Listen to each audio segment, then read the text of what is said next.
ఈ కథ నమ్మని వాడికి అబద్ధం, నమ్మిన వాడికి అద్భుతం అన్న ఆ డైలాగ్, ఆ సంభాషణ మీరు ట్రైలర్లో వినుంటారు. నేను రెండోదే ఈ కథని పూర్తిగా నమ్ముతున్నాను. మీరు అద్భుతం చూడబోతున్నారు. అలాగే కలెక్షన్లతో ఎస్కేఎన్ గారి కళ్ళ ముందు ఒక అద్భుతమైన బంగారు మేడ మీరే కట్టించి ఇవ్వబోతున్నారు. ఒక అద్భుతమైన విజయానికి సాక్షిభూతంగా నిలవబోయే ప్రేక్షకులందరికీ ముందుగానే నా నమస్కారం. ఇలాంటి కథ 100 మంది రాయగలరేమో, 10 మంది తీయగలరేమో, వేళ్లతో లెక్క పెట్టేంత మంది చేయగలరేమో, కానీ ఒక్కడే ఇలాంటి కథను మోయగలడు. ఈ కథని నమ్మాలి, నమ్మినంత మాత్రాన్న సరిపోదు. ఈ కథను తీయడానికి సొమ్ము ఉండాలి, సొమ్మున్నంత మాత్రాన్న సరిపోదు. ఇలాంటి కథను తీయాలంటే దమ్ము ఉండాలి. అలాంటి దమ్మున్న నిర్మాత ఎస్కేఎన్ గారు కాబట్టి ఈ కథ ఈ స్థాయి దాకా ఎక్కడి దాకా వచ్చింది. ఈ కథ వరకు నేను ముందు ప్రార్థించేది, ముందు నమస్కరించేది మాత్రం ఇలాంటి కథని తెర మీదకి ఎక్కించాలన్న ఆశయంతో ఎన్నో వ్యయ ప్రయాసలు కోర్చి, ఒడిదుడుకులు కోర్చి మన దాకా తీసుకొచ్చిన ఎస్కేఎన్ గారికి నా ఆది వందనాన్ని అర్పిస్తున్నాను. తరువాత ఈ కథలో ప్రతి పాట ఒక బోయిగా సినిమాని మోసిందనేది మాత్రం ఏమాత్రం అతిశయోక్తి కాదు. అయితే సినిమా అన్న పల్లకీని మోసిన బోయిలు మా 7 పాటలు అయితే, ఆ బోయిల్ని సైతం మోసిన భూమి మాత్రం సినిమా కథ. ఆ కథను రాసిన సాయి రాజేష్ గారు. కథకి ఆధారం, ఈ సినిమాకి ఆధారం సాయి రాజేష్ గారు. ఆయనకి నా రెండో వందనం. ఆయన రాసినంత మాత్రాన్న కథ అయిపోలేదు. అది వెండి తెరకి మీకందరికీ నచ్చే విధంగా తీసింది మాత్రం రవి గారు, రవి నంబూరి గారు.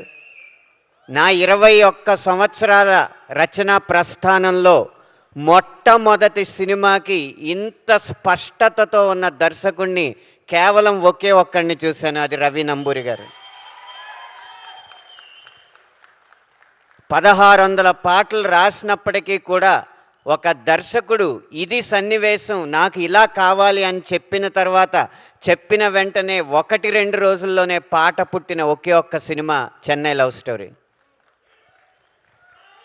ఇదే స్పష్టత, ఇదే స్వచ్ఛత ఆయన ఎన్ని సినిమాలు తీసినా ఉండాలని, ఈ వ్యాపారం తాలూకు మలినాలేవి వారికి అంటకూడదని మనస్ఫూర్తిగా ఆశిస్తున్నాను, ఆశీర్వదిస్తున్నాను కూడా.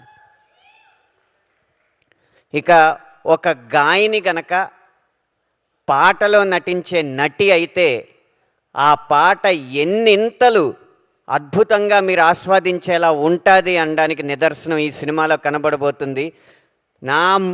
నా సినిమాల్లో ఎప్పుడో అరుంధతి సినిమాలో అనుష్క గారిది అలాంటి అభినయం చూశాను నేను రాసినప్పుడు.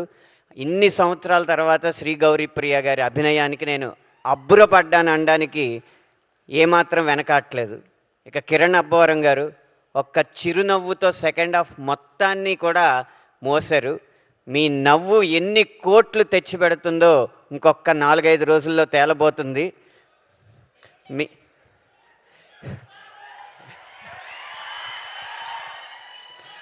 మీకు ఒక రహస్యం చెప్తాను.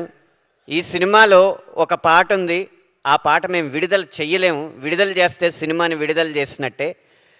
ప్రతి పాటకి రాజేష్ గారు ఇచ్చిన కథ, రవి గారు ఇచ్చిన సన్నివేశం బలమైతే, ఈ పాట మాత్రం కేవలం కిరణ్ గారు, శ్రీ గౌరీ ప్రియ గారు నటన చూసి మాత్రమే నేను రాశానని ఈ రహస్యాన్ని మీ ముందు పంచుకుంటున్నాను. దానికి మేము ముందు రాయి అని స్వేచ్ఛనిచ్చిన మణిశర్మ గారికి నా పాదాభివందనాలు అర్పిస్తున్నాను. మీకు ఒక అనుభవం పంచుకోవాలి. నేను 8వ తరగతిలోనూ 9వ తరగతిలోనూ ఉన్నప్పుడు సినిమాల్లోకి వెళ్తానంటే, ఎలా వెళ్తావు, ఏం చేస్తావు అని అడిగారు. మా ఇంట్లో నాకు కాళ్ళు నొక్కే అలవాటు ఉంది అందరికీ. నేను నొక్కితే చాలా బాగా ఆస్వాదించేవారు అనమాట మా తాతయ్య గారు, నాన్నమ్మ గారు అందరూ. నాకు కాళ్ళు నొక్కడం బావచ్చు, చెన్నై వెళ్ళి మణిశర్మ గారు ఇల్లు తలుపు కొట్టి ముందు కాళ్ళు నొక్కే ఉద్యోగంలో జాయిన్ అవుతాను, కాళ్ళు నొక్కుతూ నేను పాటలు రాయగలనండి అని చెప్పి నా పాటలు వినిపిస్తాను, అప్పుడు ఆయన అవకాశం ఇస్తారని చెప్తా ఉండేవాడిని వేసవకాలం సెలవుల్లో. కాళ్ళు నొక్కలేదు, కానీ ఆయన ట్యూన్లకు మాత్రం పదాలు అందించే అదృష్టం నాకు కలిగింది.